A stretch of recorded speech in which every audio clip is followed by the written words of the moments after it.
Target acquired. All right. Thank you very much for helping me out in my project. You're very welcome. I'm happy to be here. So I was wondering what it's like for a New Yorker to learn Spanish. The same as anyone else. I don't know.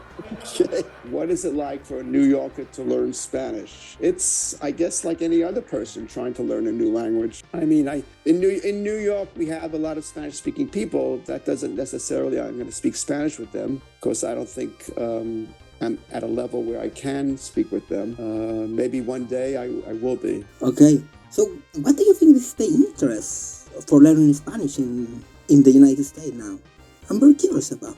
Why are the people interested in learning it? Yes, because it's kind of popular Spanish right now in the United States. What do you think? Maybe. I think there's a lot of retired people like me who have the time to learn something. And I think there's a lot of younger people who have the interest, just to make new friends and to explore different nationalities and different cultures. Okay, so but what got you to dive into the Spanish world? What got me to dive into the Spanish? It was a language I've studied my entire life, starting with high school. I mean, I don't mean I have studied for my entire life. I mean, there have been periods in my time when I've studied Spanish, but I could never get past a certain point because I didn't have the time. But now that I'm retired, I do have the time. And I figure if it's going to happen, I got to go all in and study as much as I can. I don't believe you. It is because you want to sing Despacito. Because what? See, I don't even understand that. Sing Despacito. Despacito. You don't know that song. No, because I want to sing Despacito? Yes. I don't know that song. No, it's not because I want to sing Despacito. It's just because I just want to. Yeah, I understand. I want to understand what other people are saying when they speak Spanish. I want to, I want to open up the channels of communication.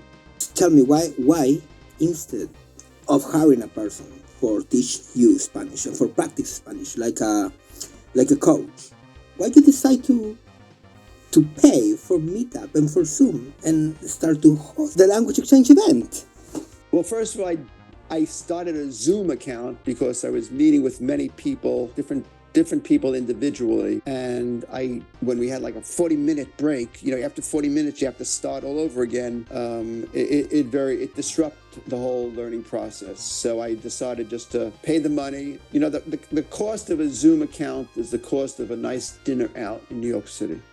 Basically, for a couple to have a nice dinner out, that's what it costs for a Zoom account.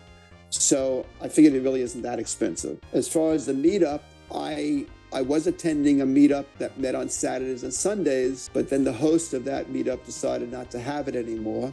And I wanted to continue it. I wanted to continue a Meetup, and I think other people needed it also. And there were other Meetups, and I figured let me do my share and out of the kindness of my heart, pay for the Meetup dues, and it really wasn't that much money by American standards. So I thought I would do it just, to be nice. I don't know, so people can have a way to talk. So you're talking about Timothy, right? Yes, Timothy. Very well. And so, and there's already, there's Natalie's group on Saturday. So I didn't need Saturday, and I did not want to compete with other groups. And Sunday there was a need. If there was another Meetup on Sunday that was like Timothy's, then I probably would not have opened up a Meetup. I probably would have just attended. So there is a question that you have to answer very often, like something that they wanted to know about New York or about you. Is there a question I have to answer for? Mm-hmm. No, there's no regular question. No regular question. Then, because I live in New York, they're not treating me any different than anyone else. Okay, so can you explain what is a New York minute? I'm not exactly sure what that is. I think it comes from the news. I think, all the news you want in like 1 minute. In other words, I think it's just giving you a lot of information in a very short period of time. That's what I think a New York minute is, but I could be wrong. I've heard that expression, but I never really wondered what the meaning was, What do you think it is? What do you think a New York minute is? It's less than a minute. Like a New York minute is like 10 seconds. Oh, really? Yeah, because you always are in a hurry. Oh, okay. I didn't know that. I thought it was just like There's a radio station in New York. It says, it calls, "You give us 22 minutes, we'll give you the world." Oh. It's a news program. You give us 22 minutes, we'll give you the world. So I thought maybe a New York Minute is like everything you want to know, just packed into 1 minute. But I could be wrong. Antonio, I don't know if that's what it is. I'm not familiar. I never use that expression. I want to hear, what is language exchange for you? What have you discovered about that thing? It's a great way to learn people's languages. It's a great way to use whatever you study, grammar or conjugations or vocabulary. It's basically like being in a foreign country. It's basically like a language immersion course in a foreign country. And at my age, it's a slow process. But for a young person who has a better capacity for languages, it's a great thing. It's a great thing for me too. But, I feel like a younger person can get a lot more out of it than I can. I never expected that you can make the immersion. I never thought that thing is possible to make remotely. Yeah, you used to have to go to the country and live there. Exactly. And you can go to the foreign country and not see anyone. You can live there, but you have to interact with people. And for people who don't want to necessarily go out, how are they going to really get immersed unless they take a class, which they have to pay for, and they have to pay for a rent. Here, it's right in your own home. You're learning the language in your own home, and I think it's a wonderful thing. Yeah, true. Mellen, you are taking your language adventure into something truly special.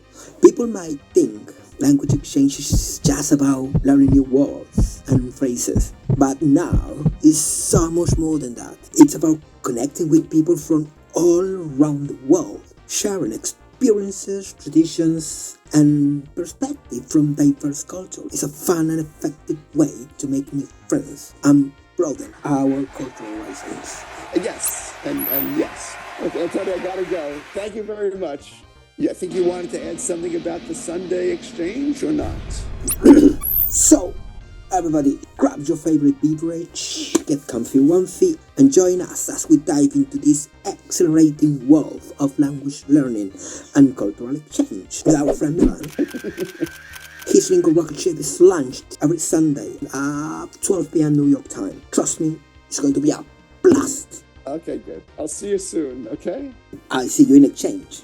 Okay, bye. This is part of my Lingoverse now. Make it your own.